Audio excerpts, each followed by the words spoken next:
I pay musicians more than I'm supposed to. And for years, I didn't even realize I was doing it. I run a music business, a band that plays private events, weddings, all that stuff.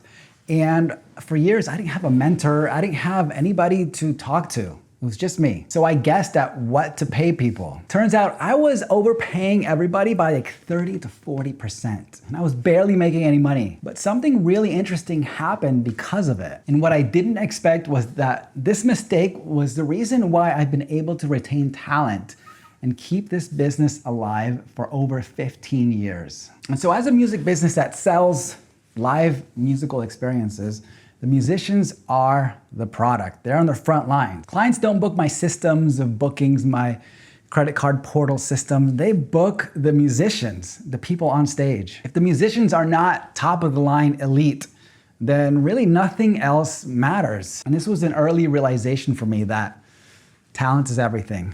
The talent must be acquired and I need to retain it. There is no business without the musicians. And so going back to the early days, like I said, I had no mentor, I had no role model.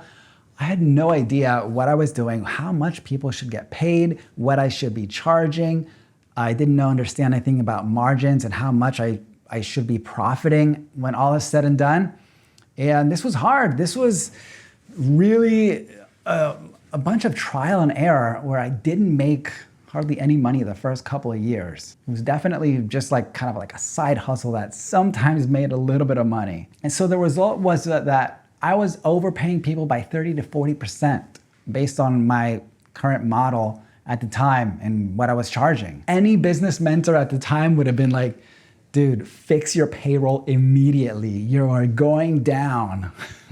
So at some point I was like, okay, this thing that I created, I'm overpaying everybody and it's not scalable. I can't create multiple of these. I can only book so much because I'm doing so much of the work myself and I'm not making enough money for it to be something that really makes me happy. I was really overextending myself just to make the payroll work. But something was happening during that time and I realized that. And that was that the musicians, they just kept coming back.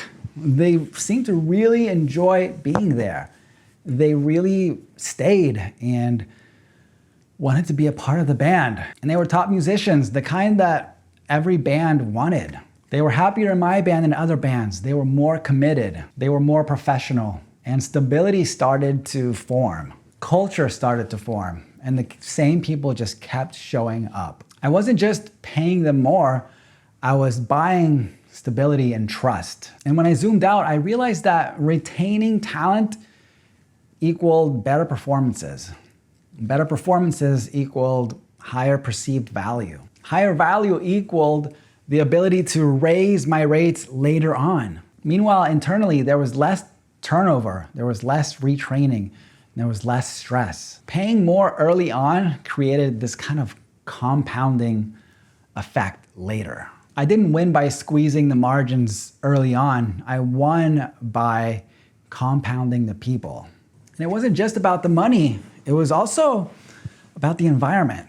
And paychecks, yeah, they matter, it's important, but so does leadership. Organization is important, respect is important, communication, community. And what I had built was really clear systems, a great community in the band, a really nice professional back end of the business. And therefore people felt safe to be there. They felt respected. They felt proud to be in the band. Money got the people in the door and the community was that kept the talent there. And now present day, 15 years into this, I still pay people more than I should based on my model. And it's not a mistake. It's something that I baked into the formula, into the blueprint. It forces better leadership, better pricing, better standards. I protect the musicians first. And so investing in people isn't charity, it's a strategy, especially when people are the product, when they are in the front line. And so if you're in a similar situation, what would change if you paid for retention instead of replacement? If you're new here, I'm Claudio, the band leader, owner, and bass player of Mod Society. And check out this video where I talk about the moment that I stopped thinking like a musician. Subscribe for more content like this. I'll see you guys in the next one. Peace.